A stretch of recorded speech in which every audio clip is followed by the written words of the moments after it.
Welcome back to the New World Next Week. I'm James Corbett of CorbettReport.com. And I'm James Evan Pilato of MediaMonarchy.com. James, a lot to get to this week, and we'll just jump right to it. I'll set them up and you knock them down. We'll take this first one from Zero Hedge. Beware the Ides of the IRS as the International Data Exchange Service launches. The IRS announced the International Data Exchange Service, IDES. If you've not heard of it, it's an outgrowth of another insidious thing you might not have heard of called the Foreign Account Tax Compliance Act, FATCA, which requires every single bank in the world to get into bed with the IRS to share info about customers. Like any other bankrupt government, the U.S. government has taken to intimidating its own citizens and the entire world in an attempt to make ends meet. Their hope was that the majority of people committing tax evasion would come clean and that the result, it would have some big boost in tax revenue. But the fact is tax revenues actually haven't improved at all. Looking at tax revenue as a percentage of GDP, the numbers haven't budged at all from their long-term average. FATCA hasn't done anything positive for Americans. That said, FATCA, which looks exactly like fat cat. It's what your brain wants to finish the word. FATCA has managed to destroy what little remaining credibility the U.S. government still had. Bear in mind, these are the people that spy on their allies, drop bombs by remote control, and force-fed people negative real interest rates and $18 trillion in debt. But if that weren't enough, FATCA goes after foreigners with absurd logistical challenges, commanding every single bank on the planet to comply. The ultimate irony, there are nations in the world that aren't recognized by the United States, the Turkish Republic of Northern Cyprus, Abkhazia, and more. Yet banks in these regions still have to sign up with the IRS. It's as though they don't exist, but they still must comply.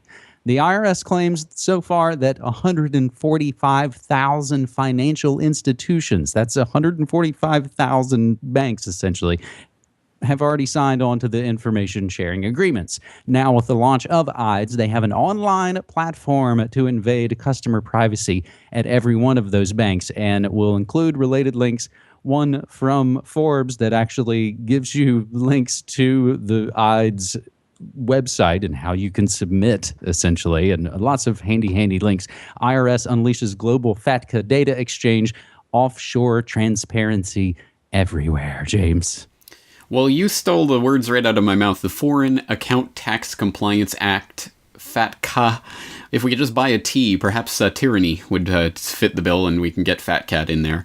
This is extremely important on the global scale, not simply for Americans and the IRS and the American tax situation, although obviously that's the particular focus here, but I think the idea of what is being set up through this international data exchange service is exactly the infrastructure that will, I have no doubt, be used in one form or another, even as just a template for this new global tax compliance agreement that's being worked out between the OECD nations now, with however many dozens of countries signed on that are going to start sharing tax data amongst countries, including data on your personal bank account, and all sorts of personal details are going to be shared amongst all these nations, in the effort, of course, of trying to crack down on those corporations that hide their billions offshore. It's certainly not to get the average person, but they just might be scooped up in this net as well. So this is the framework for what global government really will be. It really will rest on a tax base that will be brought about through this type of net. And so this is extremely important for us to understand this infrastructure, and I think we probably need to continue looking at it, and hopefully I can line up someone for an interview to talk a little bit more in detail about what this is and what it's doing. But welcome to the New World Order. It's already here, and it's already being constructed behind the scenes without most people in the world even catching on. So thank you, James, for bringing this to our attention. Well, and we thank a lot of the folks out there who submit stories to us using hashtag New World Next Week. And speaking of hashtags and the web, of course, all of these things are going to be spread out, James, on however many hundreds of thousands of new computer networks. So it's all sure to be hacked in no time. So our other related link to this first story I'll tie in, the embattled IMF head, Christine Lagarde, actually just a few hours ago from when I speak to you now, says global economic outlook still grim, even with all that cheap oil flowing here in America as folks are enjoying record low gas prices. So having said that, James, we'll move to our second story to the UK, where a story from The Telegraph, and again submitted to us via Twitter using hashtag #NewWorldNextWeek from our man at GJ Salisbury. Genetically modified crops could be planted in England this year. GM crops could be planted in England this year despite widespread opposition following a landmark ruling in Europe. The European Parliament approved a deal on Tuesday, January 13th, which will let countries decide for themselves whether they want to plant GM crops. British scientists are firmly behind genetic modification, believing that it could help farmers produce plants which are healthier and need fewer pesticides. The newer legislation, which will be in place by spring 2015, could mean that commercial GM crops, including maize and oilseed rape, are grown in Britain from this year. And it opens the door for genetically modified fruits and vegetables to be sold in British supermarkets. Under the new rules, each European country will be allowed to decide for itself whether or not to grow GM once it's been ruled safe by the European Food Safety Authority, EFSA, the EU's food safety body. The deal, James, as we jump down in the article, has been engineered by the British government, who are fed up that GM trials continue to be blocked by Germany, France, and Italy. And I think if we were to hope that GM crops and these things hadn't already, as we see they do, leaked and contaminated in the UK, we were probably kind of dreaming anyway, but we're always able here in the States to kind of point to the EU and the UK and say they banned them there, or they at least label them there. Why can't we have similar things here in the States? But now that'll be completely thrown out the window. And James, the other part I would say is, to those British scientists behind genetic modification, believing it could help farmers produce plants which are healthier, which has already been shown to not be true, and need fewer pesticides, which has already shown to not be true. So we can tell them right now, neither of those two things are going to happen. James. You're exactly right about that, and this is an interesting story for me because it's a conflict of principles. I mean, as people know who have watched the Corbett Report or New World Next Week or any of our content for a long time, yes, I am completely opposed to genetically modified organisms and this grand uncontrolled experiment with the genome of the planet, the biosphere itself that's ongoing with these. But the other principle operative here is the idea of the European Food Safety Agency dictating to all of Europe its food safety guidelines and principles. And if they happen to have a good one, like you must not do these GM trials, then we're all yay, and that's a good thing. But, the exact same power that the EFSA has to say that you can't do GM trials is the same power that they could use to say you can do GM trials, or you must do GM trials, or whatever else they want to dictate to all of these states. So I think the principle here has to be that the EFSA shouldn't be the ones dictating to each individual country.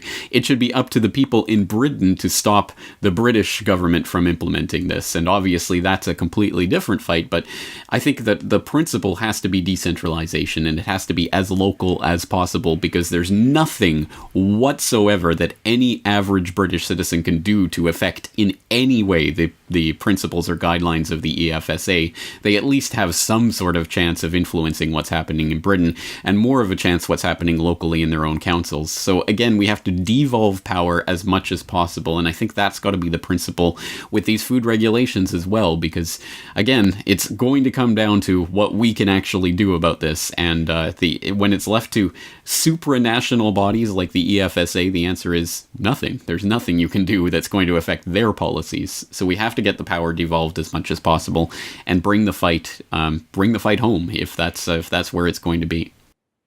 We'll remind folks, as I was just thinking about as you were talking, James, I was like, where did I just see the phrase guerrilla gardening? And it's a new episode that you just put out in your solutions series, guerrilla gardening. So we'll include a link to that, and also just a reminder of our very previous episode of the New World Next Week, where our final story there was a good news story about community gardens that our friend Brock West has gotten involved with, and the response has been overwhelmingly positive, James. As it should be. Again, these are the solutions that we can actually do something about, and we can't necessarily control what's happening out there, but we can control what's happening in our homes, at least to the extent that we grow it ourselves and trade with people that we know. So again, the solutions start at home. And speaking sort of growing it ourselves, and with trying to maintain the idea, James, I don't want to write checks we can't cash here, and you and I've talked about it, I think probably on air and off, that we'd love to think that we could have a good news story every week on the New World Next Week. The world isn't that dire yet that we can't find these positive things. So we're going to keep trying to give you positive news stories, fraught with other implications and complications as they're bound to be. At least we still want to kind of go with something higher, so to speak. So we'll do this again, submitted to us not with New World Next Week, but with Good News Next Week from @AFEXJS via Twitter. A 15-year-old unveils an Orb 3D printer and his own new print code, and it's supposed to be 10 times faster than traditional 3D printers. When it comes to 3D printing, speed has always been kind of the problem, the thing that needed improvement, and that's what a 15-year-old is going to try and do. His name's Thomas Suarez. Back in July 2014, he announced he'd be unveiling a desktop 3D printer capable of printing at speeds which are 10 times greater than current technologies available today. Suarez's company, Carrot Corp, has now officially unveiled their high-speed machine, and although general specifications have yet to be revealed, the Orb 3D printer seems to be quite revolutionary. It uses several technologies that are brand new to the industry. It includes what's called a modular setup, allowing for customization and the rapid switching of particular components. And James, this modular system is part of an open development kit that Carrot Corp will be making available. This means that custom modules will be able to create and used for the machine. As for the print code instructions, Thomas Suarez has even written and developed his own type of computer code, so to speak. And it starts to get into areas where I get out of my element, James. It starts to get over my head. And again, that's why the positive thing that kids half our age are helping learn our way and kind of push our way forward. So the printer itself is shaped like a round fishbowl, provides a full 360-degree angle view of the object being printed. And even though the build platform is fully enclosed, Suarez and his company plan to launch, of course, a crowdfunding campaign in order to raise the necessary funding to mass produce the Orb printer. And at that point, we'll have to wait and see what the actual price tag it might be for this, James. But I think this is another kind of fascinating move forward. And again, you've done a lot of work looking at sort of the future and solution-oriented things, such as possibly 3D printing. Yes, and let's include a link back to my Solutions 3D printing episode of the podcast where we talked about this in great detail, because again, if the idea is to devolve power and decentralize power back down to the local level, 3D printing is an integral part of that process. The promise, the idea that one day we will be able to devolve manufacturing itself down to the local level so that you're actually manufacturing things on your desktop, I mean, through open source blueprints that you download from on open source communities online. I mean, that is an incredible vision of the future. So, and again, it's what we make of it. This could go in a bad way as well. It could go in a good way. It's what we make of it. So I'm very excited about stories like this, because when people look at the current state of 3D printing technology, they often say, oh, I mean, look at it. All you can do is make these little plastic toys and it doesn't really, who cares? But no, I mean, let's use our imagination a little bit and imagine 10, 20 years down the line as these developments start to add up, and now 10 times faster printing, and soon, multiple material printing, and pretty soon, I mean, it's going to be an extremely interesting technology. So this is something we should be keeping our eye on, because again, it is part of a possible solution for the future in an open source community of online collaboration and the spirit of bringing power back down to the people. So let's support it and start doing this ourselves, because again, I think it's part of the solution. Mm-hmm. Well, and I feel like it relates to even what we try and do here in some small ways. We try and be open source, we try and share it, and we want to just try and be positive to kind of move forward. And of course, that means sometimes looking at dark things. James, before we wrap up this New World Next Week episode 216, we'll look at some other hashtag New World Next Week updates, as of course sort of the Paris circus in week 2 has all of the parts you would come to expect. Again, if you've been paying attention, if you read the books and did the math, you'll see these things with no surprise, unfortunately. Police commissioner investigating Charlie Hebdo case commits suicide. Meanwhile, Hollande furious after Netanyahu participates in this Paris grandstanding march where a bunch of world leaders act like they don't prosecute free speech on a daily basis. because we can see a comedian among 54 detained by French police for controversial comments, using free speech to comment on a free speech issue. And of course, Theresa May, Home Secretary, says lives are at risk without data surveillance. Of course, the think about the children. We're all going to die if we don't do something about this. So all the essential things you would expect to see when you have such a kind of massive, event as we did have, James, with the Paris attack. So I think those kind of show where it's going. The other stories I'll throw in quickly. German double agent working with the CIA stole a list with 3,500 spy identities. Felony charges proposed for ex-CIA head Petraeus, but his Washington buddies disagree. And in a couple of bits of shameless plugging, I've got 2 new interviews, James, that I have up on MediaMonarchy.com. One, I talked with a guy named Jason Bell, who's involved with the base jumping group, who are going to pull out of what's essentially one of the largest one-day festivals back in my home state in West Virginia, because the state police want to start fingerprinting everyone. So that's an interesting interview there. And I also talked to underground hip-hop maven Sage Francis with a short interview with him. So both those are on MediaMonarchy.com, and thanks for letting me include that in the list of links. And thank you for doing these interviews. I hope people are checking it out. And once again, I hope people are submitting their story ideas, not just New World next week, but perhaps more importantly, good news next week. Because again, this is the point of what we're doing here, is to try to spread good ideas as well as